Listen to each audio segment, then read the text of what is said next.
afternoon, good evening, good morning, folks. It's me, always George Page, aka the Emperor of Female Bible Talk, coming to you live on YouTube, folks. We're in the second day of February. As you know, it is the shortest month of the year. A couple of things are going on. You have some holidays here and there. Most notably, this is for me, of being a man of Black American descent. This is also Black History Month. Also, it's another holiday on this. It's called Valentine's Day. Excuse me. Ha! A holiday for suckers. You know, you buy a woman something, you get the same thing you get every day, dude. So hey, ladies, if we're gonna buy something for Valentine's, you got to give us something in return. You know, it may not be you, maybe that girlfriend you got that's kind of cute that we always looking at or something like that.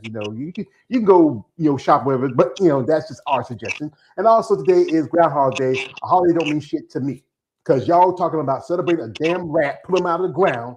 Talk about it's going to be 6 to 8 weeks of warm, cold weather. It's right now. It's snow right now in North Carolina. We have snow, so we know it's going to be winter for the next maybe 6 to 8 weeks now. So forget about that.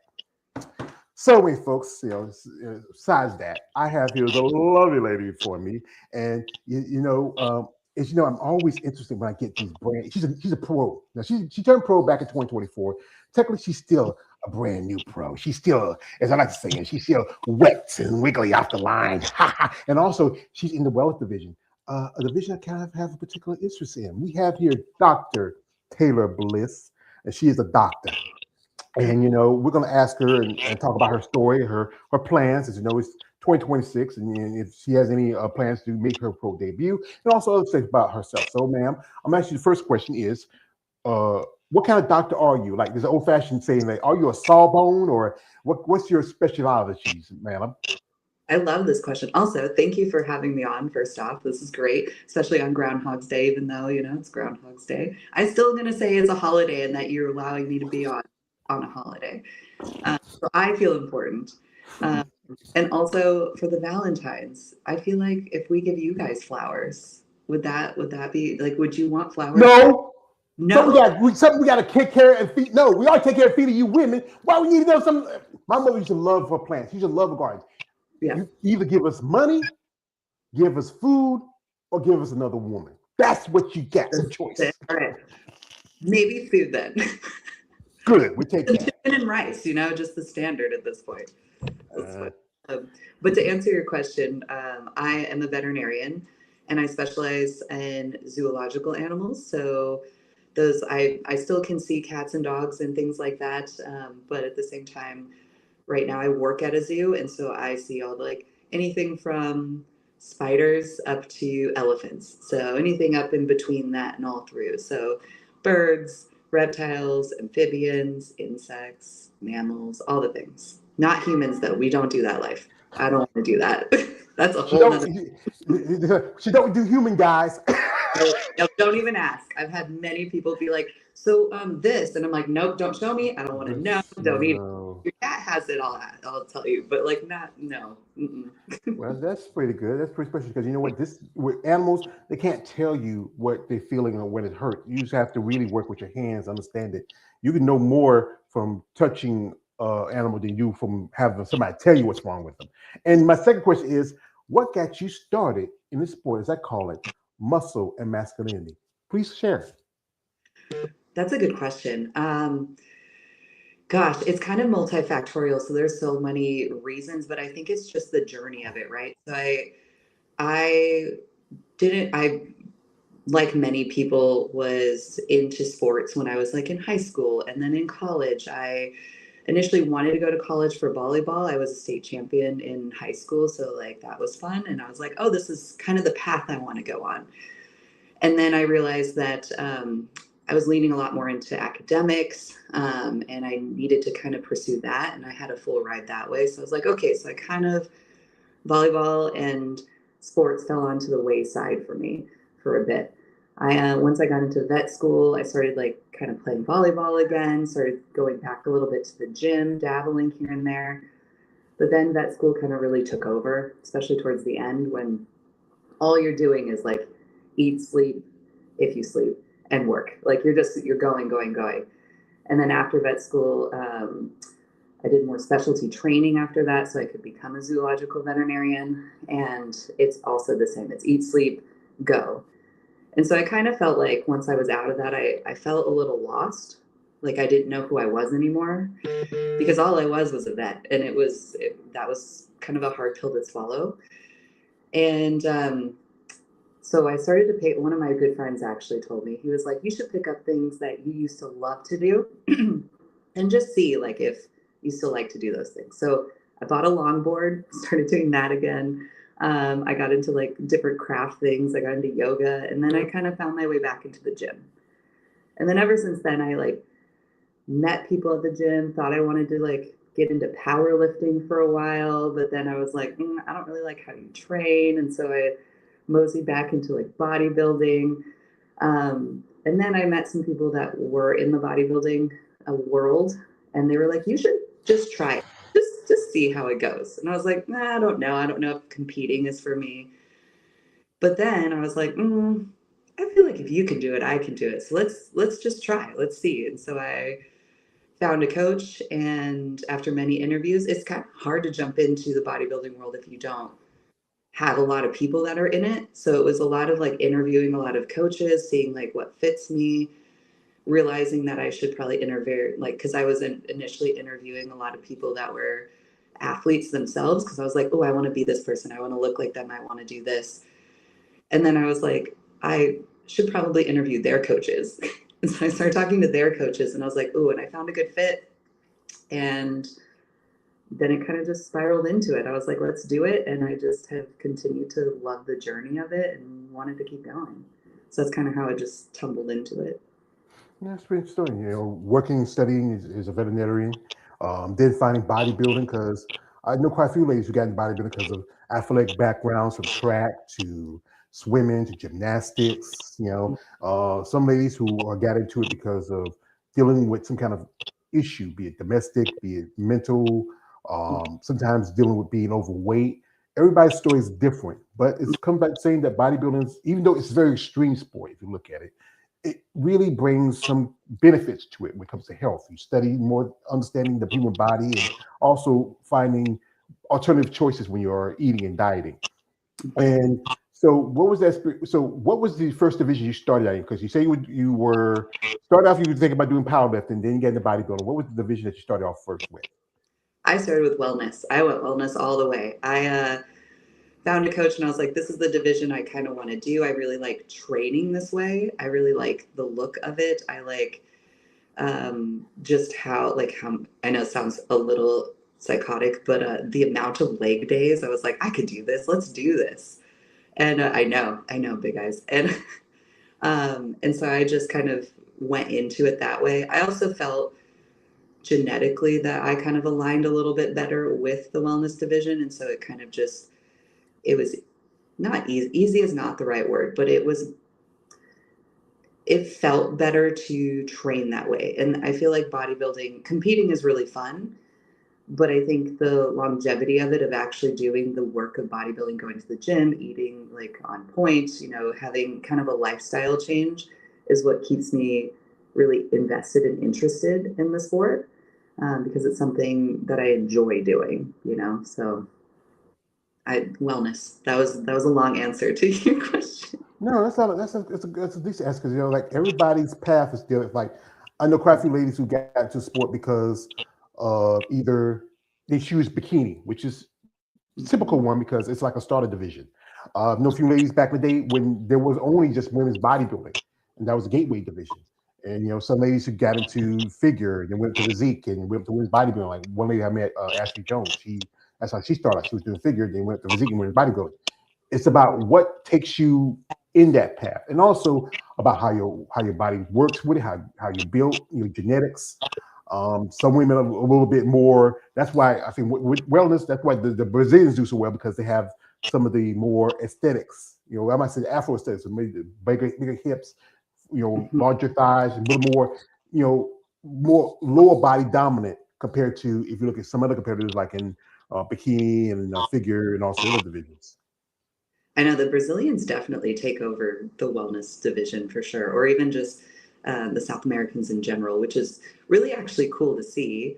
And it kind of goes to your point of there is a genetic, component to it, because a lot of people are from the same area that are dominating. Not saying that other people can't come in, but it is something interesting. Also, Ashley Jones, can we just say how amazing she looked at Olympia this year? I was impressed, very impressed with her. Well, I can tell you the truth, ma'am.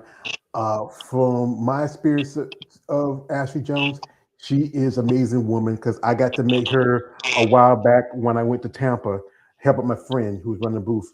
And that's me there. Yeah, I look like I should be. I'm eating the baby. I'm like that bastard. Yeah, get in me belly.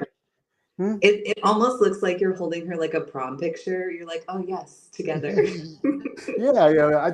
When I went to my prom, I had nobody home, just me standing in my tuxedo. But yeah, that's what I like. I think she's amazing. I think she's doing pretty well. One lady I talk about that, even though Ashley was close to her, but she's one of my favorites, and that is Andrea Shaw. I mean, bow down to Andrea. I She's mean, always amazing. I gotta do this because my other half says like, he said like this: if you get us something, Taylor, never do it for free. And when you get us something, what I'm doing, I get gifts, rewards. I got a friend, her name is Eunice, who was on COVID called Bad Rap. That's why I was there helping her out in her booth in Tampa. Oh, nice. Back in 2023, she was at the Olympia, and she got me this issue of Muscle Development with Andrea on the cover. What makes it so special, not just this magazine, that this is the first time they had a female body on the cover alone on Muscle Development, because I got quite a few of them. This is the last issue they had in print, because they've now gone to print and post on the internet. What makes it so special for me is that she took the time off, and I always want to bring this out. She signed it. Aw, and it says, "You are the." Oh, I love that. Yeah. I've authenticated the signature because I interviewed quite a few ladies that know her, and this is her signature. So all you guys who hate, who say like that's not a signature, yes it is. I have evidence. I have witnesses. So Well, yeah, yeah. So but it's that's a the goal thing. to meet her. Yeah, I want to meet her in yeah. person. I've only I, heard good things. So.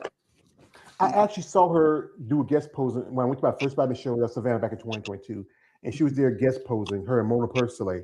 Mona looked like she could have competed that show that year. She was just about a few weeks off from do the Rise of Phoenix. And what somebody told me, I got a friend, his name's Keith. He's a pro himself in men's bodybuilding. He says that George, when Andrea's on, she's on. Only time she was off was back in 2024 when she lost to Angela Yo. Angela Yo, that's a beautiful lady, amazing person that follows social media. Mm-hmm. Yeah, and her conditioning, like you said, is just always on point. But she just is. She is women's bodybuilding, realistically. Yeah. So, what was that experience like for you? Your first time competing? You think about it. You got to walk on the stage. You're halfway butt naked. You're out there. People looking at you up and down. What's that feeling for you as compared to that first time on the stage?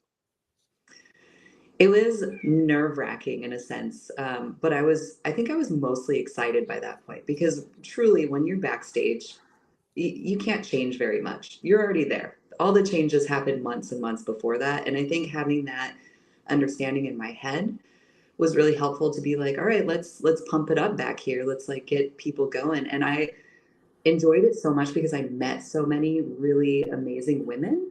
And I think that's what made me continue wanting to do bodybuilding is because I'm like, wow, I'm forming these really cool connections.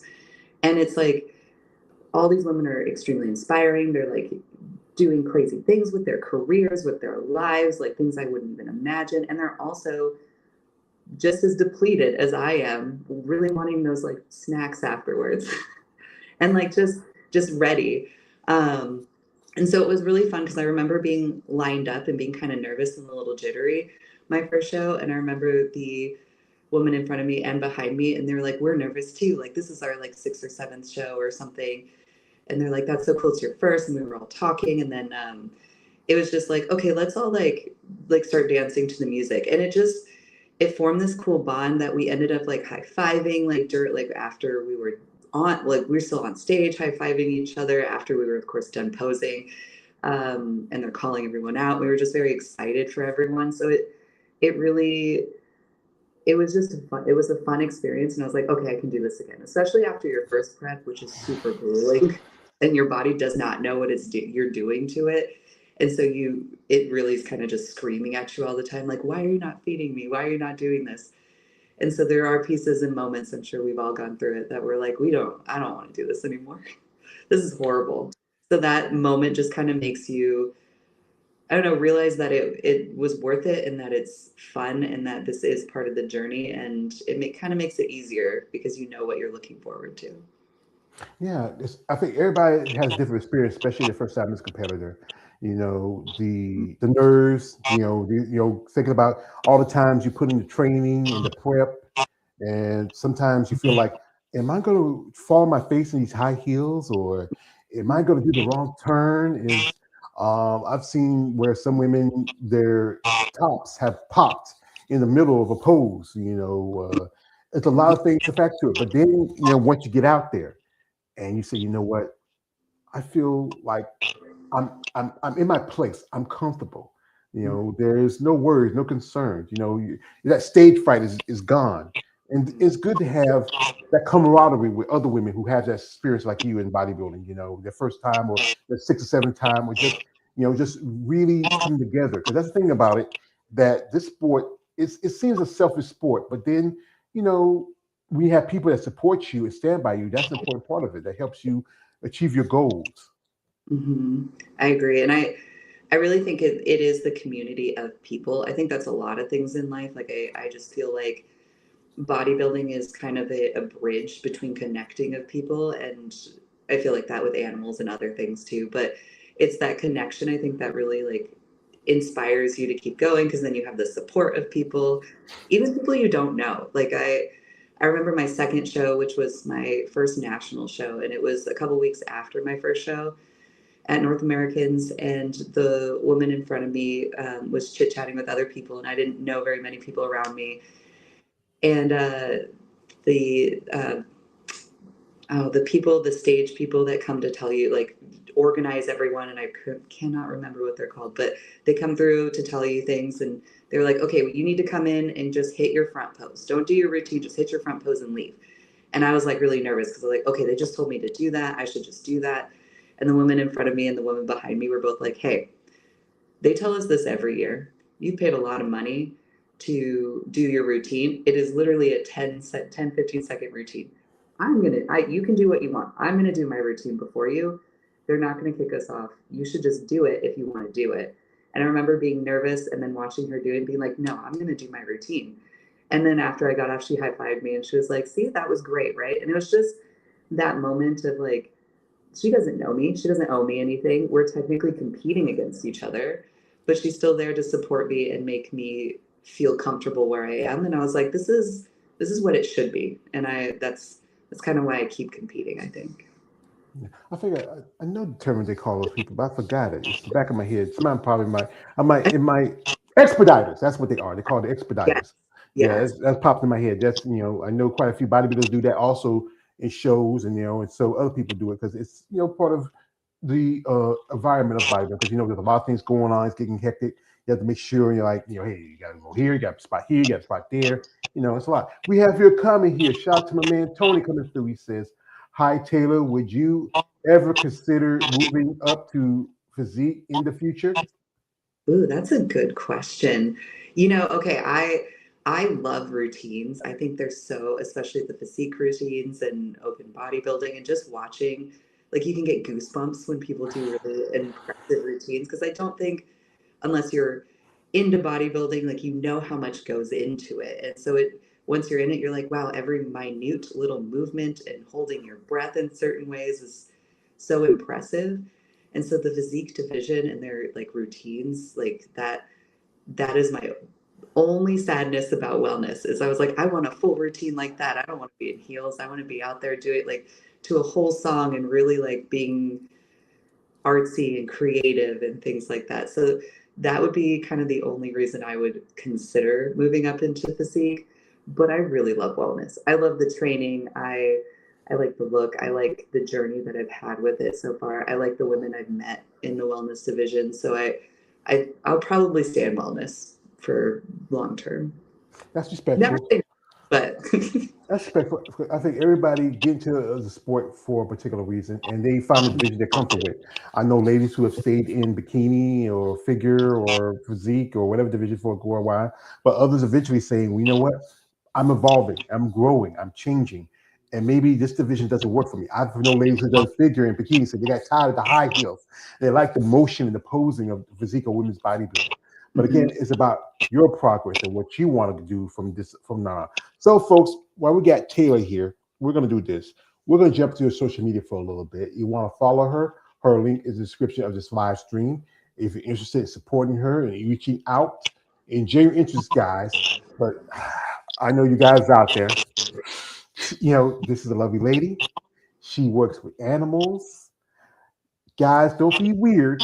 No D pics. I don't want to be hearing stories of somebody getting a weasel or a wolf or having an elephant run through their house because they're like, wait a minute, how'd that happen? Wait a You're minute. like, no, I wonder what happened. Darn. Yeah, I wonder what happened. How did you know? So, folks, that's okay, guys. Don't be nice, be gentle, and also be respectful. All right. So we're gonna jump in here on social media for a little bit. You want to follow her links are in the description of this live.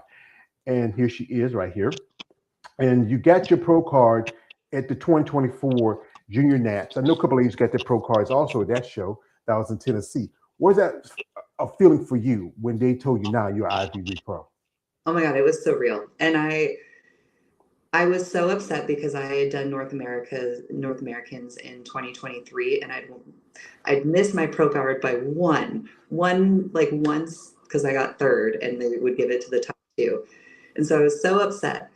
But then when I went to Junior Nationals, it was such a well-run show. Everyone was great, and then just being there and then being able to and fortunate enough to win the overall in my division, it was just it was surreal because I was like, okay, maybe I can get this pro card this time. I've worked really hard, but then the overall was that next step, and it was really surreal, and I'm really happy that that is how I won my pro card.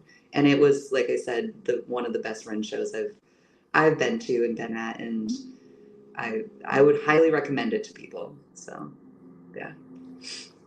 Yeah. Yeah, as you know, that's coming up. I'm thinking about in a few months. The Nats. There's quite a few national qualification shows. Mhm. I think there's some shows that really work well with somebody's schedule, their time.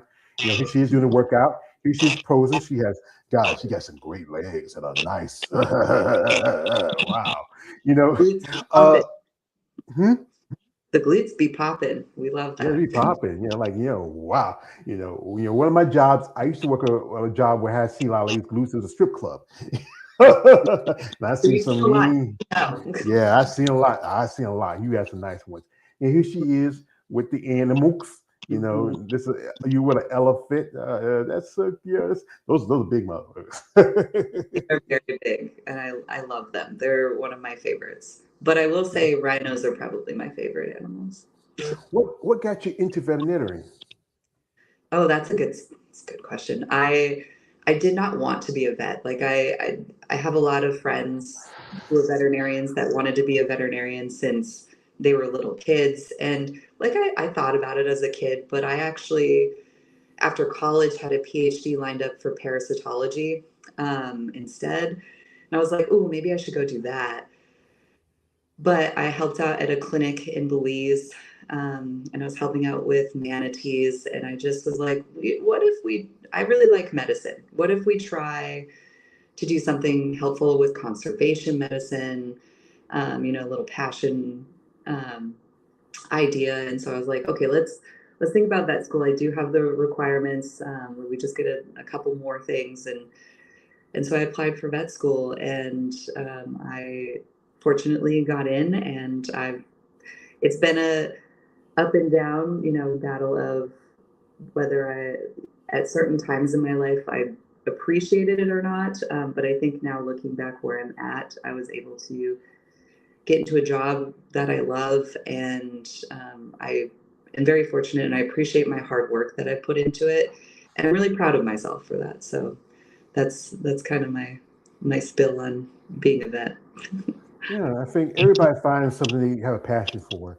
And I know I have quite a few ladies who have worked in the medical field, from being nurses to doctors to PAs to Mhm. therapists. Ladies. I interviewed a lady way back who worked as an emergency, as emergency operator Mhm. and a paramedic. And that thing is, this is a thing about loving animals and respecting them. I grew up a country boy. We had cats and dogs, and several other different little animals, and grew up around pigs and chickens. I had a Love that. young lady. She actually grew up on a dairy farm. Hmm. What you feel That's like? Hmm? that's awesome. I love dairy cows. They're so cute. Yeah. What do you ever have a case with an animal that, like, especially if something happened to it, like if he died, it really breaks your heart? Oh yeah, I it's there's been many cases like that, unfortunately. But I also think that especially with euthanasia, because veterinary medicine, that is something that we do have to grapple with, is actually having that, in a sense, ability to end suffering for animals is such a big, like, not, I guess, burden in a sense, and responsibility to take on, because that is, life, and you are like the ultimate decision maker in that, along with, like, if you have owners or clients that have certain animals, so they help with that decision, of course, as well. But it is something big to that you have to go through, and there's even classes through veterinary medicine, and there's a lot of support groups through veterinary medicine that help support vets that go through that. And so it can be very difficult, but I also look at it as a way of, I am able to provide an end to suffering, and it is a tool that I can use when their bodies no longer respond to any of the other tools that we have to give them. And I think in that sense, it has helped me through a lot of euthanasias or deaths. In a sense of that is, I did everything I could to help them and give them the best life they could, and provide as much pain-free life as possible, if that makes sense. So even though it's really difficult, I do think that I see it as kind of a tool, in a sense, if it's needed. So the other aspect of that too is, it doesn't become easier. And I think if it ever is easier in the sense of losing patients or euthanizing, then I need to take a break. Then I know I'm burnt out at that point. So that's something that I make sure to clock a little bit in myself every now and then. So. It's like any doctor. You invest a lot in your Mhm. patients, in their care and well-being, and it's hard to see, them to suffer. And you can do as much as you can, but then you do is here's a pictures here. Wow, These what's are not that? animal pictures. Yeah, they're not. I feel like an animal. I feel like a dog. I'm a dog. I'm a dog. Ow, ow, ow, ow. I mean, like I said, ma'am, I'm gonna tell you this, ma'am. I am a Southern gentleman, and it's my pleasure to tell you you are a beautiful woman. Why, And thank you. it's just I gotta, because right now your doc, I wear my Doc Holiday. I love Daisy, if that. you do, yeah, Great. you remember he actually was a dentist, but they called him a doctor because back then in those days there wasn't a lot of doctors. That's where the term sawbone came from, because they did a lot of surgery. So he did surgery also. He was a dentist, but he did doctoring too back in those days. Shout out Dentists here. are doctors. Dentists are definitely doctors. They go through a lot of schooling for that. I don't want to. I pull teeth, and that's about it. I'm like, I'll clean them, I'll pull them. That's it. You guys do the rest. Do those root canals. I don't. The mouths are gross. Yeah, I know. But like I said, yeah, he did a lot of doctoring back then just because there wasn't many doctors back in those days. So he was the closest thing they had. We have it from a man, Tony. Shout out to man Tony says this. He says, see you in physique would be the dream, but whether you do it or not, your posing is magical. Do you have a posing coach? I do, and I love her. Her name's Ashley. She's great, and I should tag her in something so you guys can see her. But she's definitely. It was funny because she was my initial posing coach for a while, and then I did have a different posing coach who was great as well. But then I came back to her when I switched coaches, and it was this fun little reunion of, like, it was cool because she remembered everything about me and remembered my little quirks and things. And she's like, I remember you have trouble turning this way. And I'm like, I do. So we're going to work on that. So, but she's great. And also, thank you. I have worked very hard at posing. I am not natural in heels by any means. It's not nothing, because this is something different you're doing. Because I've talked to ladies from bikini figure competitors who they some of them love their heels, others say they're happy to get those cloud poppers off their feet. I have one tell me a story how one time when her feet was just so tight and sweaty that what she did, she took a air dryer, a blow dryer, and just took it and blew on the straps and got them loose. Gotta I lose. remember, yeah, I remember one lady told me a story where sometimes when she does her treadmill, she be doing in her high heels because she's That's so amazing. comfortable. Like, Yeah, no, but that's amazing. yeah, she was so comfortable when she just like got on the treadmill, just walking, like I mean, I was watching this thing was called Blue Doctor. Only strippers run with the high heels on, and prostitutes, but that's a different situation. I mean, they get cool platforms with it, and like I I I started like cleaning my house in them so I could get more comfortable in them when I first started, and it was like this little kid with like play shoes on, just clunk clunk clunk clunk clunk, and I was like, I no one is watching me. I just get to do this in the comfort of my own house, but I need to get comfortable in these. Like I cannot fall on my face. We will not embarrass myself. Lucky you live on your own because I don't know if I was your man, you come home with those high heels cleaning up. Hey baby, it's time some action. I'll be the boss and you be the maid. Get you a nice little maid too. We have a good time. And what's funny too is I feel like we're supposed to have big legs in my division, right? Wellness Yeah. is the asymmetrical, bigger, lower body, and I feel like heels are supposed to elongate your legs and make them look like thinner and longer. And I'm like, I wish we could just be up there without heels because then our legs would look massive. Like, Well, the thing like that, that's why it's just. I think it's a criteria of the division because it wants to separate itself from. Because I've seen there's one lady who I follow. She's a wellness competitor. She almost looks like she could be a woman's bodybuilder. How much muscle she has, how much distance she has. Her quads are huge, and her development. Like I talk about this on my channel, how divisions are starting to, evolve over time. Like when I was following women's bodybuilding, I was like about in the early '80s. You had people like Rick McLeish, Corey Everson, and also Angela Langer, and then it moved up to people like Carla Dunlap and Linda Murray and Bev Francis, and then you move on up to Kim Zavetsky and Vicky Gates, and Iris Kyle. Now you have Andrea and Angela and Sarah Vilgas and Natalia Quajo. And if you look at over figure how that evolved from those women to Sid Gillen to who current champion Rhea Gale, and you look at over also at the wellness women now how they evolved. Here's the thing: bikini wellness they didn't grow from the other divisions like physique and figure and even fitness. They were kind of brought in, but because the training and the dieting and also the practice of the divisions of the sport has changed its look. That's why you got a new division coming up this year. It's going to be fit model. I have nothing against the competitors. I just have an issue where you're bringing in something that's going to end up looking like the division you're supposed to replace. Here we got comment shout to my man DJ Jeff coming through. He says this. He says, shout out to Jeff. Give him what he says. Hey Taylor, I love your smile. thank you. That's sweet. Also, he says this. He says, George, happy Monday. It's going to be a great day. Thank you, brother. It's starting to melt a little bit of snow. I might go out maybe a couple of days once it gets a little bit more or less snow here in the South. Because you out west. And where are you at? I'm in Portland, Oregon, so I'm out in the rainy area. Although it's been really dry this winter, so we'll see if we get any snow at all. It's Hey, warm and you want to come take us snow from North Carolina? We don't want it here. We don't want it. You don't want it. I don't really, I'm not a huge snow person. I would like to go to the snow and then leave it. Like I want to be able to leave it. I want to go do fun stuff and then be like, okay, that was great. See you later and go back.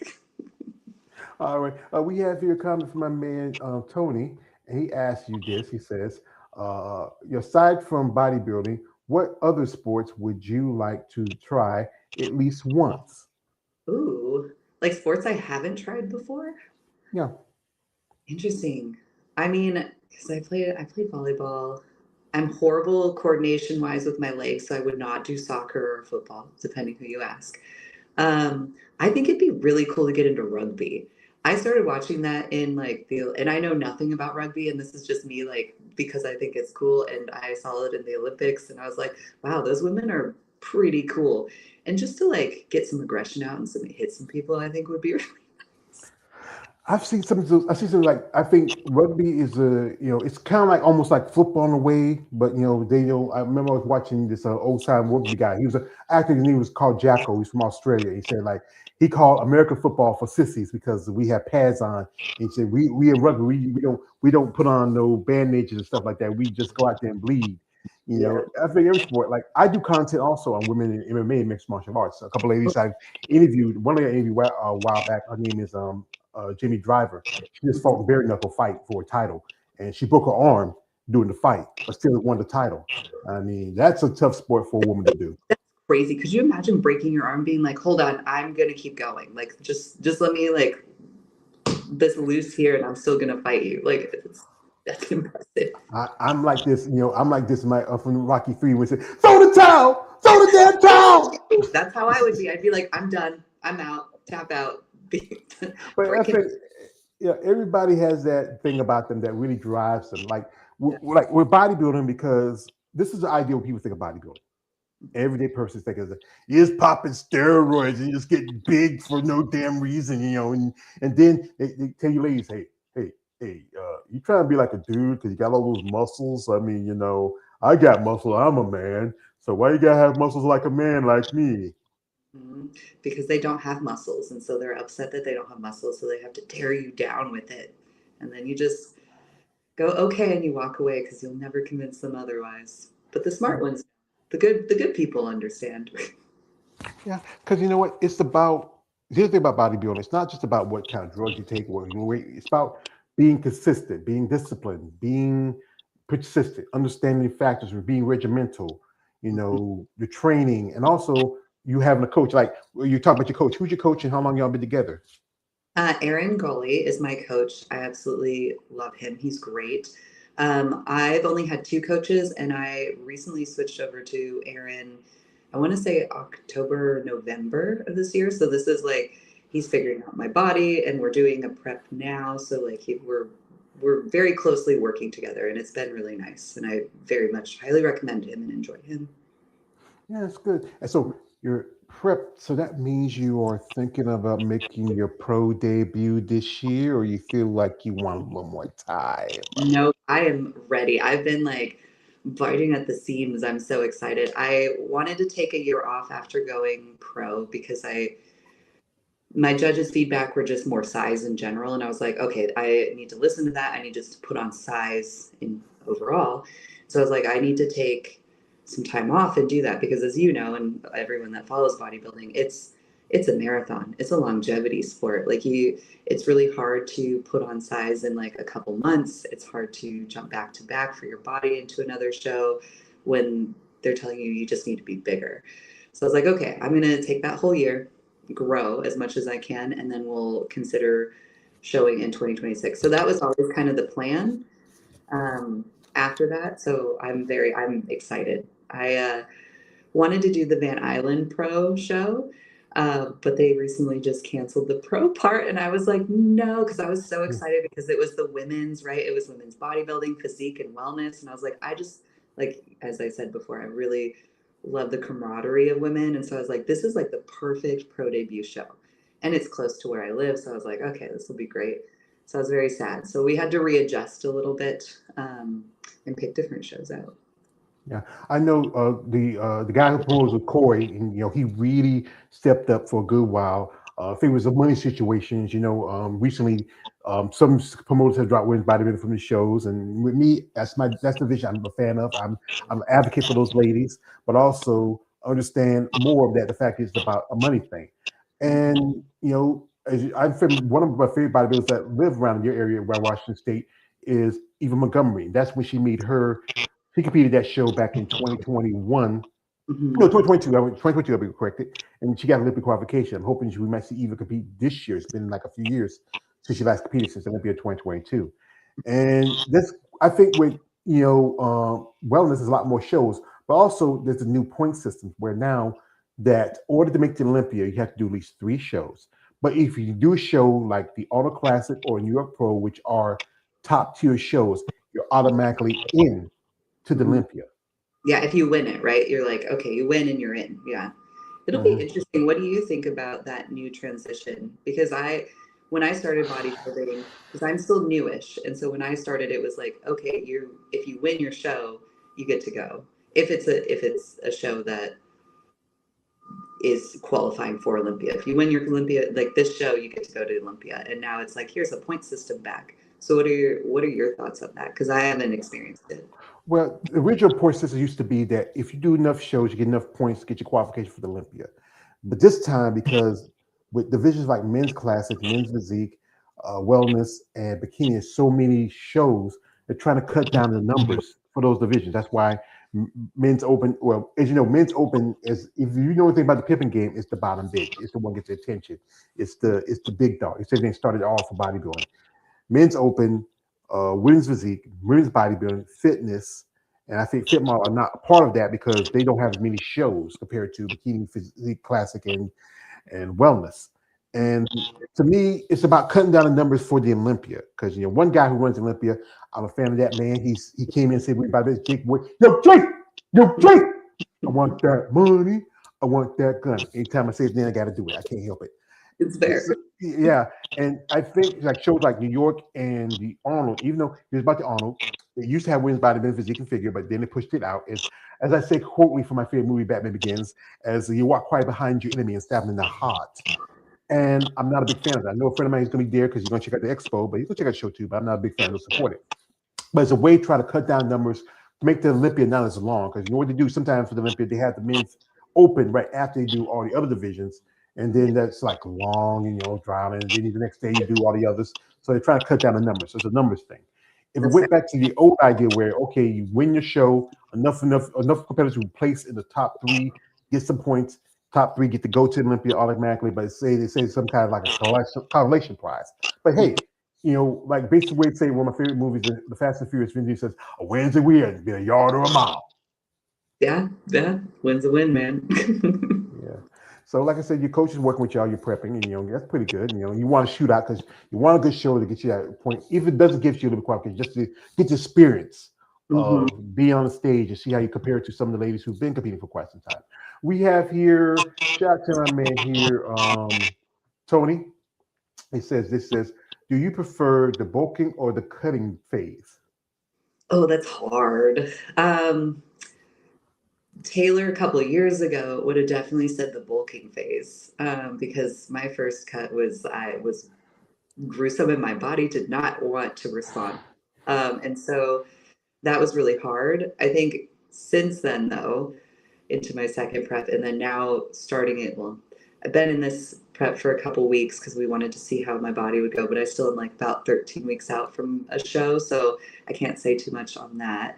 But because it probably will get harder, but right now it's going well, knock on wood.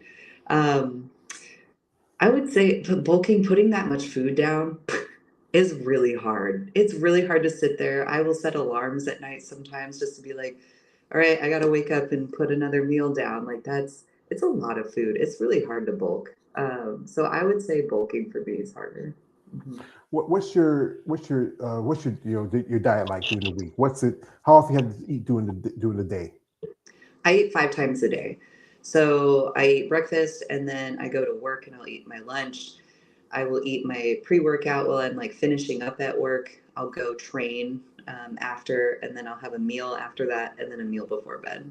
So that's kind of trying to keep it all in. And so, of course, sometimes because my work is not a typical 9 to 5, sometimes I have to stay late. Sometimes I have to go in early for emergencies or the middle of the night or things like that. So it does like vary a little bit time wise, but I try really hard to keep as consistent as I can meal wise, because then it keeps you full longer. You're not as hungry in a sense. I also think it helps with energy, which is, I think the biggest thing about cutting, the most difficult thing is lack of energy. At some point, as we all know, you're not getting enough calories, so you're just tired all the time.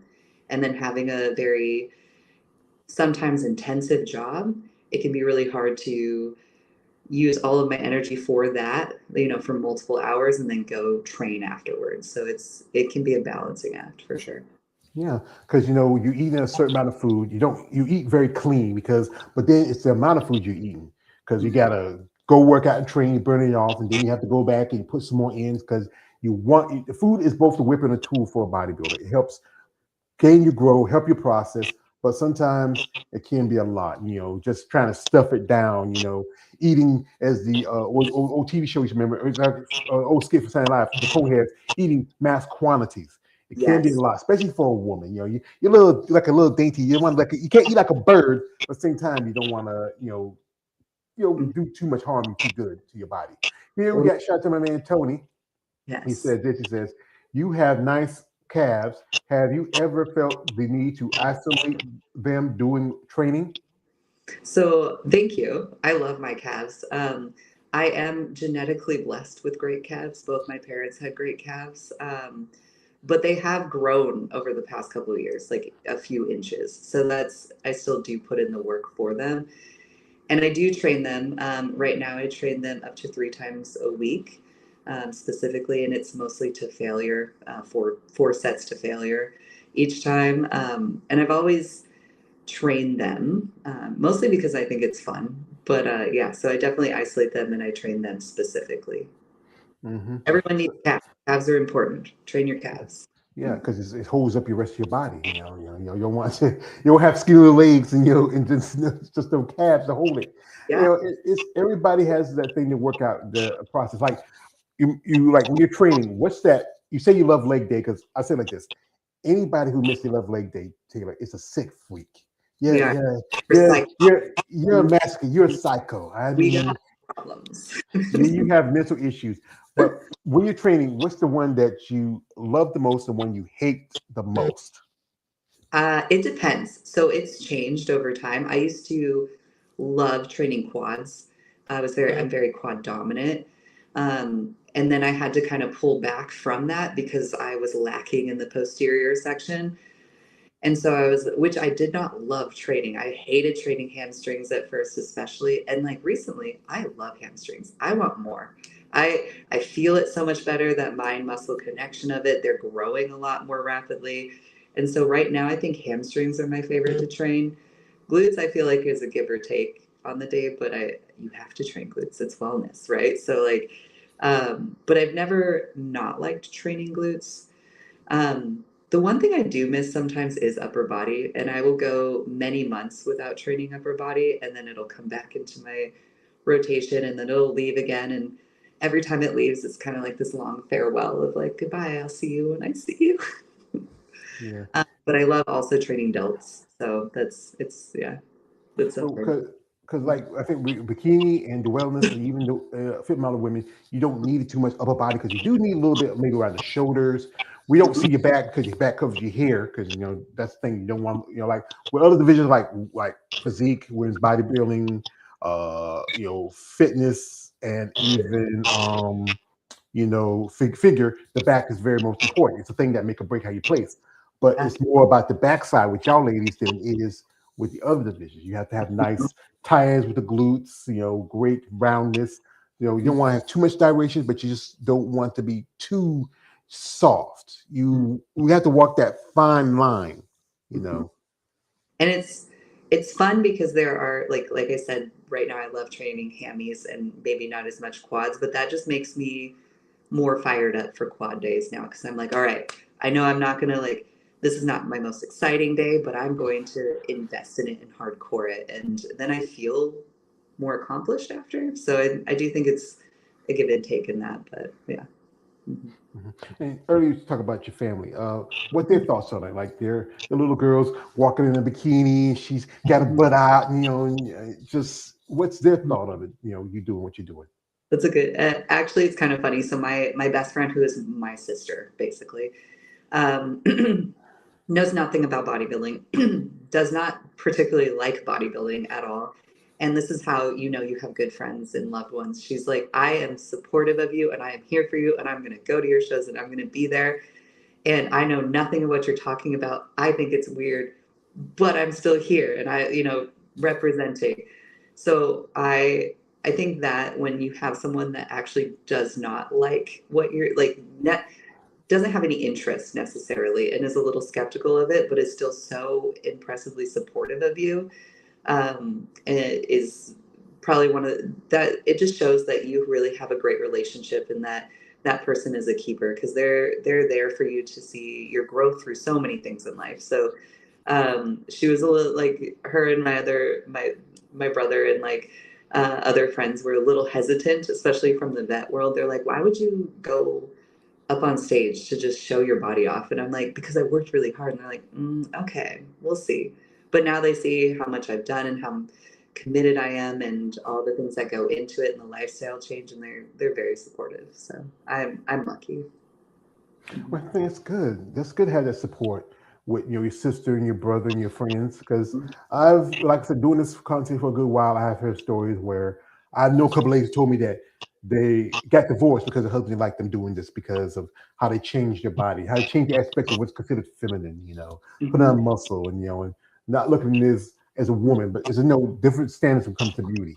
I have stories where some ladies have had to talk to their parents because it's something strange for them because seeing their child, doing something that might be feel like it might be harmful. Like one lady that I talked to a couple of days ago, she said that because she gets really skinny, and her mother be wanting to say, "Darling, are you eating?" Say, "Yeah, I'm eating 5 times a day."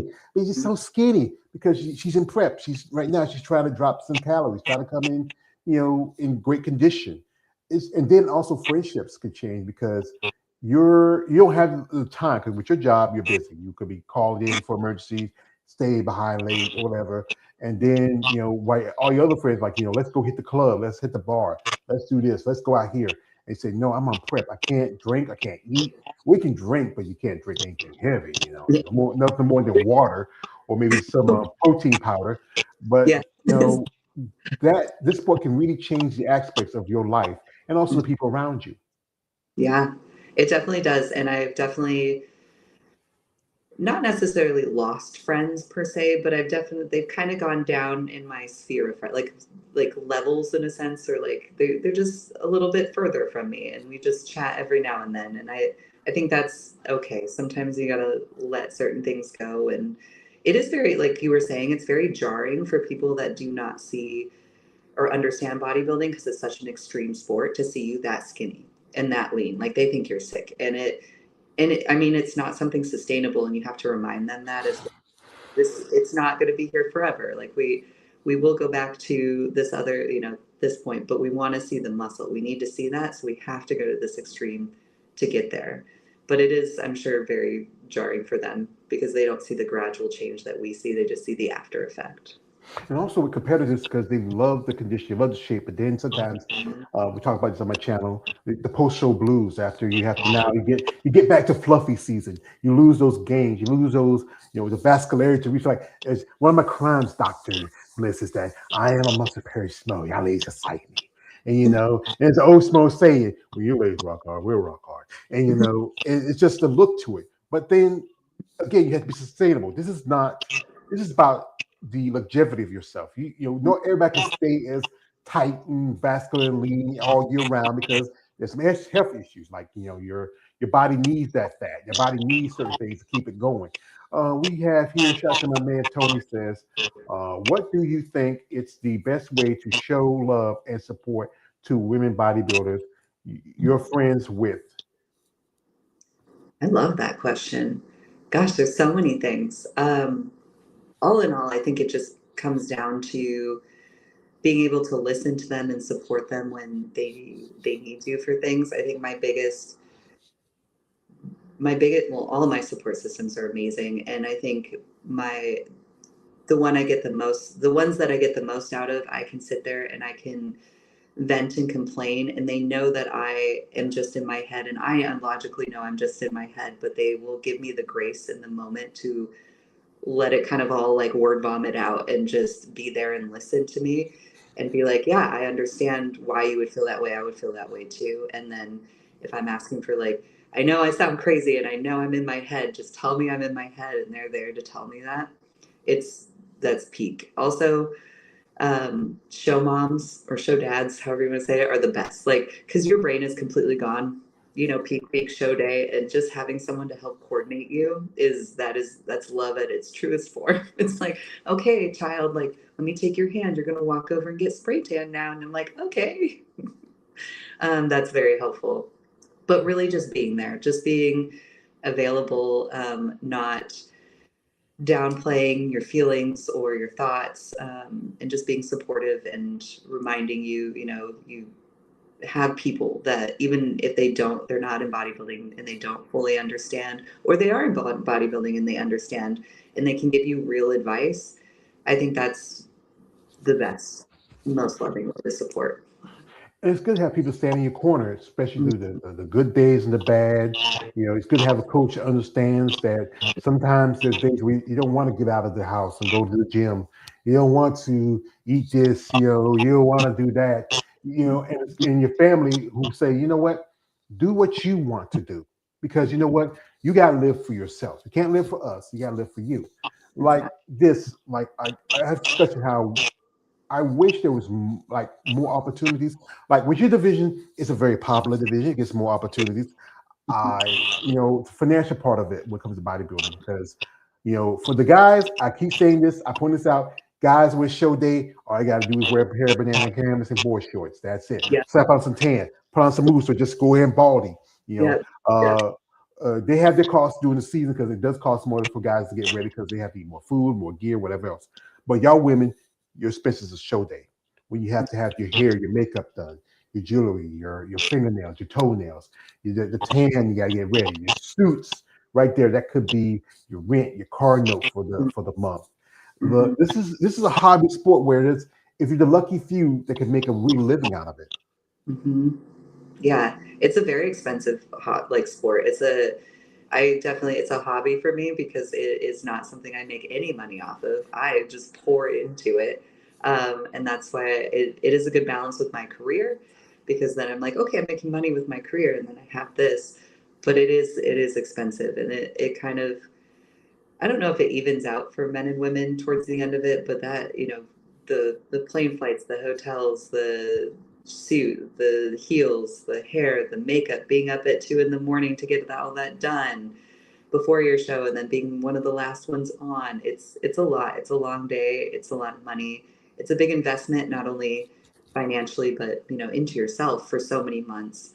And then you think back to, like, if you get Botox or you get your hair highlighted or you need the extensions like that are added in, like there's so much extra that, like, even not even just show day, that women are putting into this as well. That is like, oh, well, that's normal. I'm like, I need to go buy clip-ins for this. I need to get these extensions, or I need to get these nails done.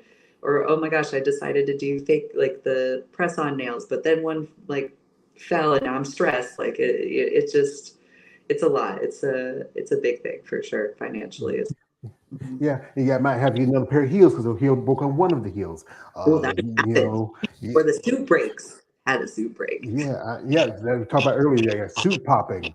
All those little things, and that's why I say that if anybody's interested in Taylor and wants to sponsor her, if you have a plan that works with a process, also she has a great story being a veterinarian, working with animals. That'd be great. Something, but guys, we don't want these guys here and say, "Hey, Taylor, you want to be my doctor? I may not be a animal, but I am in a way for you." No, you sick freak. No, you stop I need, that. like, Why? no, I know how to castrate, so just What's it? Whoa. Hey,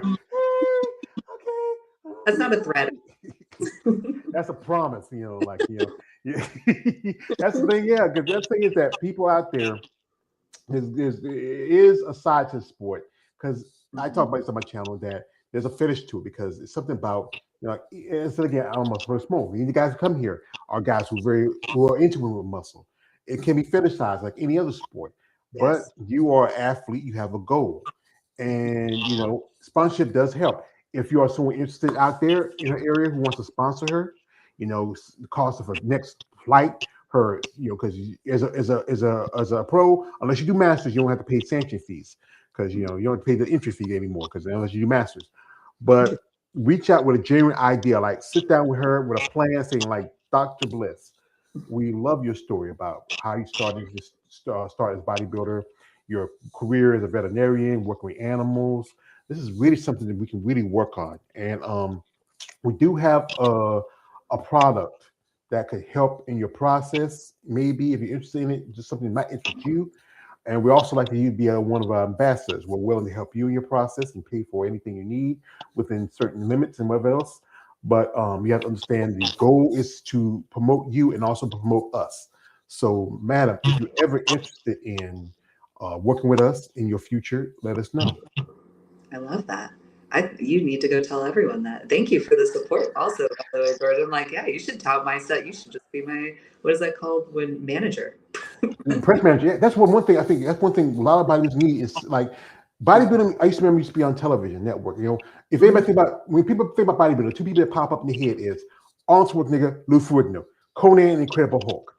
Yeah. And back then, you could catch bodybuilding on network television. You can catch it on, you know, most of the time you can want to watch it on like on live streams or on YouTube, like I do stuff in social media. It's a funny thing. You can like a friend of mine. He also does content on bodybuilding. We do interviews and stuff like that. He interview while I go away. I interview while back. He said this thing. He was on vacation. He was in his motel room just watching TV, and on ESPN, I think it's ESPN Ocho or something, whatever. It was showing championship bubblegum chewing. I would do it. Sign me up. Let's go. I'll bubblegum chew. And it's crazy that bodybuilding doesn't get that attention because it's the stream of it, because of everybody else always accused with steroids. But here's the thing. Most major league sports, like I said, I do content in MMA. I knew MMA fighters get busted for steroids.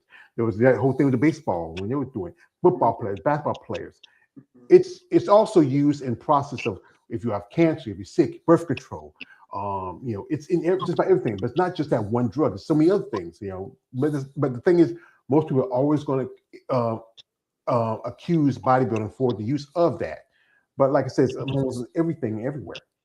I do wonder too, because the Olympics, right? They're coming out with like a not tested Olympics. I wonder if that will change the course of bodybuilding. Like, you know, the Olympics of swimming and gymnastics and all these people. So they're coming out with a not tested version. And I'm like, I wonder if that'll change or promote bodybuilding a little bit more or make it more palatable for people to chew on, and maybe it'll rise up again, because like you said, I do think there's not a lot of support, especially for women's open bodybuilding. I really think that's kind of, unfortunately, like there just needs to be more support with that financially and advertisement wise and all of that, just to get it out there more. So I'm hoping maybe with this change in understanding of like, there's a non-tested Olympics and there's other athletes, see, that are just now going into this and it's accepted.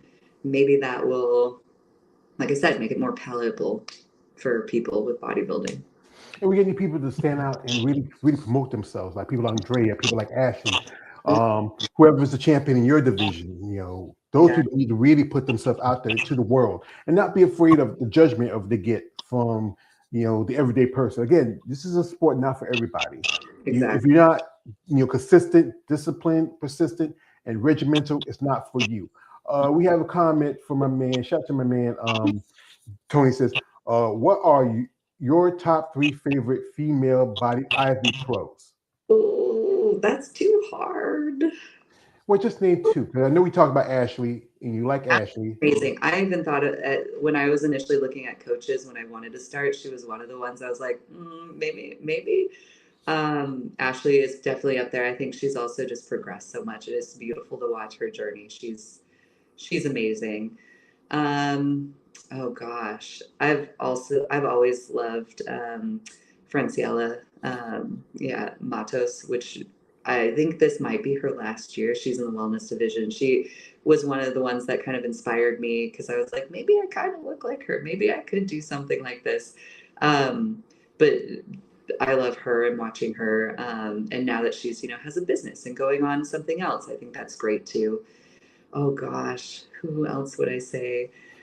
Missy, it's Truscott, right? Trescott, yeah. Truscott, yeah.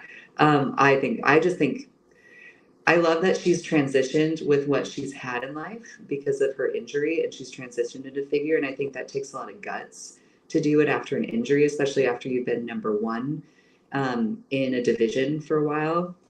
And fitness has always been one of my favorites to watch, just because I'm like, how could you be depleted and doing flips on stage? Like, that's mind-blowing amazing. And so I've always been inspired by that. But then when, she was injured and she came back, and then she also is like, okay, I'm going to transition though. This injury does not mean the end of my career. It does not mean the end of this. I do not need to stop. I can, that whole like the door closes and a window opens idea. And she is the embodiment of that. So I would say probably those three are one of some of my at least top three favorite bodybuilders. All right, yeah. There's quite a few ladies I follow. I follow some guys here and there, but I mostly concentrate on the ladies. I gotta say Andrea, she's my number one. Fan of Ashley. Mhm. Also, a couple ladies I can think of top of my head. One lady, Andrew Yosh, great physique, it's and also back in the day when I was coming up, people like Carla Dunlap, Mhm. also Carla, it's Lord Quavav, Vicky Gates, Iris Kyle when she was in the game. I mean, everybody has the ones that really, really gets them into the sport or they aspire to be at some levels. We Also, have here, all mhm, my friends, all my friends that are in bodybuilding inspire me. So yeah. just side note. All right. We have here, this is from a man, Jeff. He says, Taylor, how are you doing? You're one of my favorite bodybuilders because of your attitude. Ah, Yeah, that's cool, Jeff. He that's says this. He says, Taylor, I love your outfit. Oh, thank you.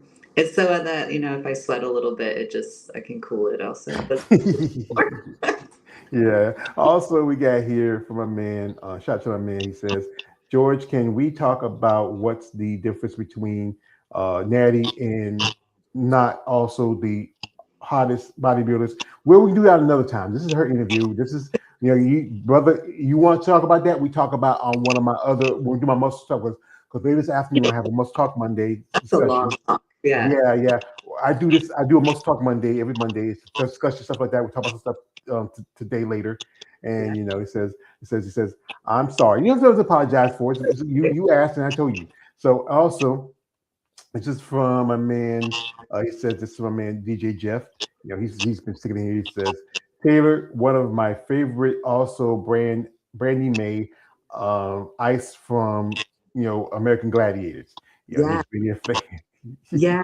Yeah. I've actually seen her like in pictures. I haven't seen the gladiator whole thing, but like I've seen her in pictures and she looks pretty epic. So yeah, I agree. Yeah. And thanks for the compliments, everyone. I appreciate you all. Where they appreciate you. And one thing I'm gonna ask you this. This is also is I'm a big guy, Mhm. and I like my food, and Food is uh, good.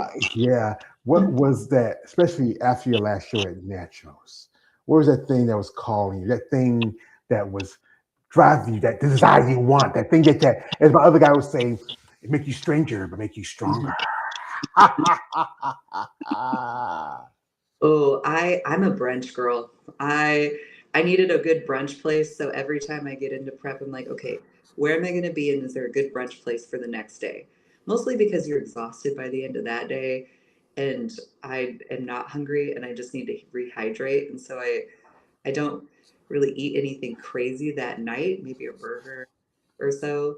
But like the brunch the next day, I'm like, we're gonna go all out. I'm gonna make all my friends order all these meals. Like I make them, it's forced. They have to order, they have to order meals, and I have to take bites off of all of them because you just haven't had it in so long.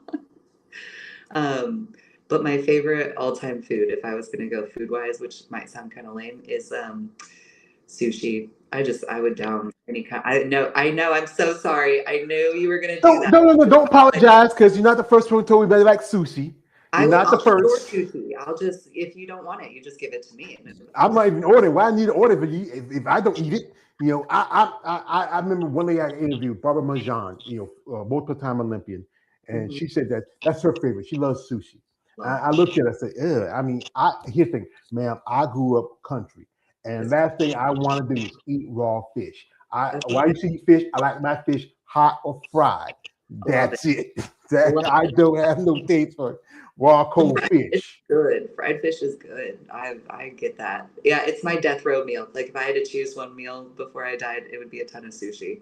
Yeah. Uh, Hmm. Me, I'm going. One thing I love is I don't because like one point is I've been trying to lose weight for a long time because like one thing about me was taking my mom for a long time. I was almost 500 pounds, Oh wow. and then I dropped down my like a little under 416. Nice. And it takes some time because It one of does. my favorites is Chinese food. There's a couple buffet places around where I live at, and I went to one was about a couple weeks ago, and it's just you just get that have that rice and the noodles and the Mm, chicken chow mein and mm. it's like right now I'm thinking about maybe later this week I might go get some. But I, that's the thing is yeah, the right food is good in the process. And also, like I said, I know your coach give you plans for a refeed or a cheat meal. It's important to have that because sometimes for us humans, food is seen as pleasure. Like an animal, how sometimes they have certain treats they like. yeah, As we are also animals, being mammals in different ways, we take pleasure from food. Especially, we just had the holidays just past, Christmas, and Thanksgiving. Those are things we celebrate with food. But it's yeah, about the right foods when you eat, because you know what, you don't want to derail yourself. I know you get tired of chicken and rice and quinoa and broccoli and Brussels sprouts, but it's part of your process to help you gain that nice condition, nice shape. exactly.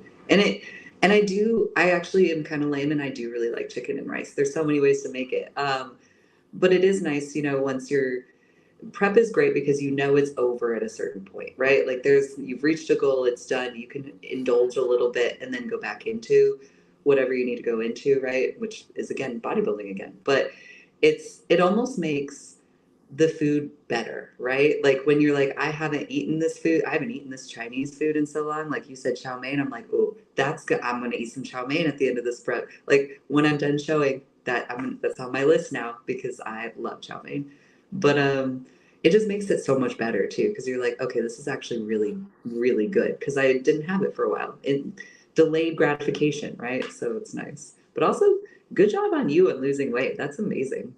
Yeah, like I said, I was taking care of my mom for a long time, and I was being kind of big, but then taking care of her, food was seen as a comfort. But then after she passed, I said I had nothing else but me. And doing this content, talk to you ladies, I really learned something. One thing I need to work is my discipline. And I have also some issues. I got a pacemaker, I got two bad knees, like Stone Cold Steve Austin's arthritis. I'm not as spry like I used to be when I was a younger man, when I could move and do this, but it takes a time. Then my conversation with you ladies and listen to your stories about discipline and consistency. I mean, I need to get more focus on it, but like I said, it's also about myself. I have to get out of my own way because there's Yeah. some things I learned doing this content. And like when I went to help my friend in Tampa, I had to get out of my own way. I had to get out of my own comfort zone. I had to go out to the world. Go to my first show in Savannah. Reach out to these ladies and ask your questions and talk to you. And particularly just really growing as a person. Like I said, I'm not a young man like I used to be, but still, age shouldn't stop you from achieving things that you might want to do in life. Exactly. And also it's like you pointed out, it's great to have the consistency. It's great to do that. But you also are living life. This is your one life. You should enjoy certain parts of it too. So it's like this balancing act of I do need to be consistent for this goal and get out of my way and be okay with being in an uncomfortable area, like part of my life, and I need to push through that, right? But also at the same time balancing like, well, I can do this because this is my one life and I can have this little treat at this point. But it's a balance. So it takes a lot. It takes a lot. So I'm proud of you. That's great.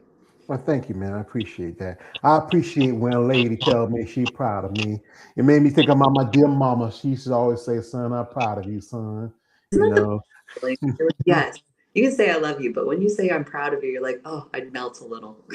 love can be interpreted in different ways, but you know what? When somebody tells you, be it like someone I just met today, like yourself, or be it somebody I've known for years, or like my family tell me I'm proud of what I'm doing. I remember when my mom passed, my sister said, George, you may not have done, you've done all the best you did. We're proud of you because you know what you stuck in there, son. Because the rest of us, we couldn't have handled it as well because it's hard to see our mother like that. But I do appreciate when you tell me that. I feel like some days I feel like I did as much as I did. I wish I could did more, but you know what? I'm proud of what I did with the situation what I had. I had some help here and there, people that helped me out, and I appreciate them too. We have this from coming from man DJ Jeff. He says he says you should do American Gladiators. That's funny. If I get to keep a sword, maybe. Well, I think they're bringing it back. I know a couple ladies who are Ivy pros themselves who are doing this show. I saw recently a couple ladies did a show, the Beast show. One lady I follow, and Sid Gillen, another lady, Ivy pros. That's what they. I think that's one we talk about how really, if we can get more of y'all ladies out there in the public world, maybe get attention, bring attention to bodybuilding, maybe help it with get more people go to the shows, maybe sponsoring athletes, and also you have to be very social media savvy because that's one thing. If you're more, out there in the world of social media and also really getting your attention, that will also get some good people to pay attention to you. We have here from a man Tony. He says, "Have you ever thought of cosplaying as Power Girl?" Power Girl. Not as Power Girl. I think cosplay would be really cool. I wish I was creative enough with makeup and things and all of that. I do need a creative outlet. I'll have to think about it. But who is my favorite? That's hard. I'd probably try to cosplay. Oh, I love like all the X-Men. I love Marvel a lot, but DC is great too. I do love DC. I would rather do like Poison Ivy or someone. I Oh, know, I like her. I think she's great. And like, why is she evil? She's just trying to help the planet. well, that's the thing about my man here. He says that it's always about he's trying to find good in good people. That's the Dark Knight himself. I love Batman. I'm a big Batman fan. I also love Superman. I love some of the X-Men stuff too. Mhm, Batman. What makes Batman special? This is one thing I like. You have Superman and Batman. Two different men have a different purpose, but mhm. they're like two sides of the same coin. Yeah. Superman, he wants to see himself just he's more than human, but he wants to be just living like a regular man. But Batman, he's human, but he wants to be more than human. He's a master of prep time, of fight skills, of intelligence, one of the smartest detectives in the world. Not a superhero, a detective. That's a big difference. And Mhm, both of them, both these men are really much. When as a kid, I grew up used to watch the old Batman show, watch the old Superman movies and stuff like that. And that's fantasy to be a superhero. And that's what I think a lot of guys who follow my content and follow you ladies, they see you superheroes because you're doing something that's so great and it's beyond even their comprehension. We mhm. have here. This is from here. My man Paul coming through. He says, "Keep up the good work and find a way to promote the sport and bring in more fans and participants." That's a good idea, Paul. Thank you. Agreed. Yeah. So, so folks, we're not gonna hold Taylor too much longer. I know she's a busy lady. She got things she got to do. She's time to take up me. I mean, she's also in the middle of a prep right now. She's shooting for a show. We wish her best of luck on that. Because again, this is the tough part about bodybuilding: the diet, the training, the regiment. When we go to the shows, us people who are the outsiders like myself, who go to shows, we see these people on stage, these amazing bodies with great shape, ripped muscles, these guys and goddesses walking on stage, but don't Mhm, understand what it took you to get there. The tired, the hungry, the hangry, the mhm, sometimes feeling like what, getting up in the gym and going to work every day and trying to maintain a job and be a bodybuilder. We don't mhm. see that, but we see the product which y'all bring to stage, and we're just amazed by it. We just wondering, I know your family friends are there, your brother and sister are cheering for you, and Claudine, that's our sister. We love her, and then there's some weird guy in there and say, yeah, she got a nice high end. I mean, hey, be calm, cool Yeah. down, brother, cool down. But this is a process that you found and that you love. And this thing you have to have a love and a passion for because most people, after a while, will just give up and say, I quit, I'm done. Yeah. Yeah. And I've definitely thought about it many times with a lot of things in life, and not just bodybuilding, but there's been moments on the floor where you're just like, this is floor time. We're just going to stay here so I feel grounded. And it can be hard, but I think it's worth it. And that's why we keep going. Mhm. Yeah. Well, we will say this. My last question to you: Yeah. what would you want for yourself out of this future as a bodybuilder? Ooh. Continuation. I want to I like the journey of it. I really appreciate, and that goes beyond just competing too. I really love being at the gym. I love the progress I make. I like knowing I'm building something. I love it for my body, but also mentally. And continuing, the continuation of forming a community, supporting the sport so that, the community can continue to flourish. Um, and just, yeah, I think continuation is kind of the word for it, which I know is kind of a lame word, but it kind of encompasses the journey aspect and the support in the community. Mhm. And also, it's about following a passion that you found and to stick to it and to stay consistent, stay persistent, stay Exactly. disciplined. Because again, there can things happen in your life can derail every now and then. But the thing is, as long as you have a goal, you're focused on it, be it just to make us just get on your make your IFBB pro debut or make it to the Olympia. That's the thing. Exactly. The goal is to achieve something that you are looking for Yeah. yourself. I mean, I definitely want to make it to Olympia. That's a big goal, but That's the biggest goal. this is the biggest goal. It's there. It's there. But also, what do you do after? What do you continue? It's the continuation. Like, I was told once that no matter if you win or lose on that stage, you're going to go back to the gym the next day and you're going to keep working. And so it's this like continued journey with it. No matter what happens there, you're going to keep going. Whether you won that pro card then or not, you're going to keep it, like you're going to keep building and you're going to try it again. So yeah, it's a great journey. And Yeah. It's like the quote from the great Rocky Balboa. It's not about how hard you think it hits, how hard you take the hit and keep moving forward. How can you take and keep moving forward? That's yeah, how winning's done. it's that resilience, man. It really is. It's really important. Yeah. Well, Doctor, I do appreciate your time you give to me to sit here and talk with me, share your story, your path. Wish you best of luck on your upcoming pro debut. Do you have anybody you want to shout out to while we here? Oh gosh. Um, I do want to shout out to a couple of my friends, but Elizabeth Molina, she did a show with you. Yeah, I I love interviewed, yeah, I interviewed her. Elizabeth. And she was like, "You should do this," and I was like, "Cool, I'm doing it." So shout She out she to looked she looked great at Steve Carr's show. right. She being her pro debut, she knocked out Hunter Henderson, who was in the top 10 in Olympia. Mm-hmm. And I Mm-hmm. mean, and she was just Don't be three big. people, she was just three people down from Ashley Jones. She got to stand next to her. I was like, "Girl." Mm. So she's gonna be big. I'm really excited for her. I love her, and she also look up to her. She's amazing. Yeah, I hope all the best for her. We hope to see her more in the future.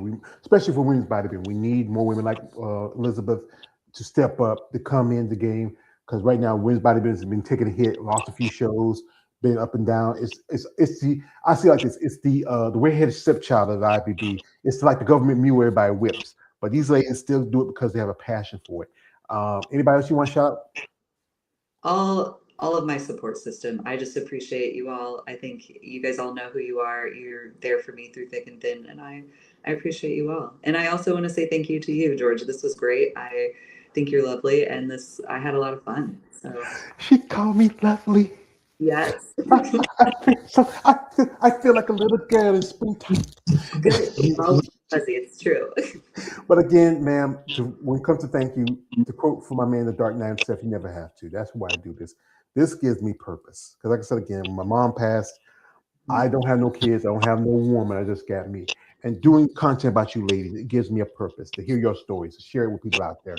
To, like I said, I'm planning on in a few months, I'm going to a show just to go and check out and maybe support. I remember when I went to Tampa, I made connections. I got to meet people in the sport that I follow, and legends and up and comers, and yourself being an up and comer. This is why I do this, to give y'all a voice that no one else like. People can pay attention to the guys because instead of getting the guys at the bottom bitch, they want to get the attention, get the money.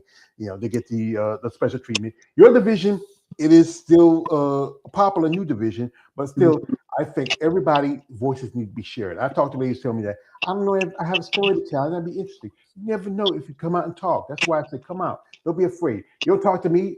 I know guys like my man David. I mentioned earlier. He has his own channel. He does interviews with ladies. I got to know another guy who's a friend of mine, KL the Wonder. He does interviews. He's a fan of more of women muscle, not as much as a sport.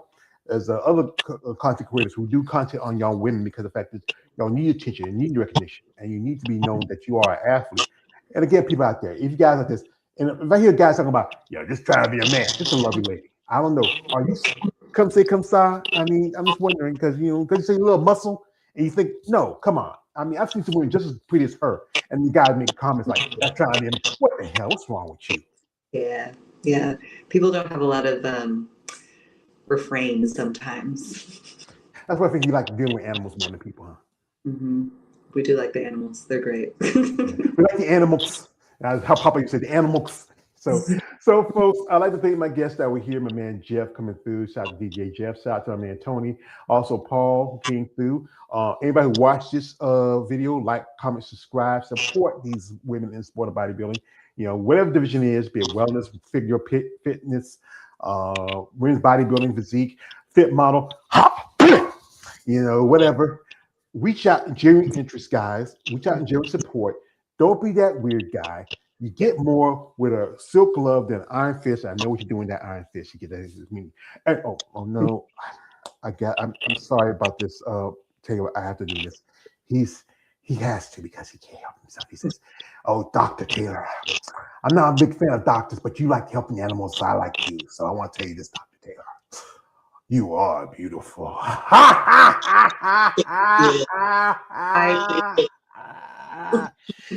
I'm sorry about him. I keep trying to keep control, but I got a problem. He competes with me. So thank you, Dr. Taylor Bliss. I wish you best of luck, and I hope to see more of you in the future. I thank you so much. I appreciate being on, and I'm sure we'll talk again soon. All right, I'm here whenever you're ready. So, folks, thank y'all. I hope y'all enjoy the rest of your day. Forget that the fact that it's called Groundhog Day. Who gives a care about some damn rat? Forget it.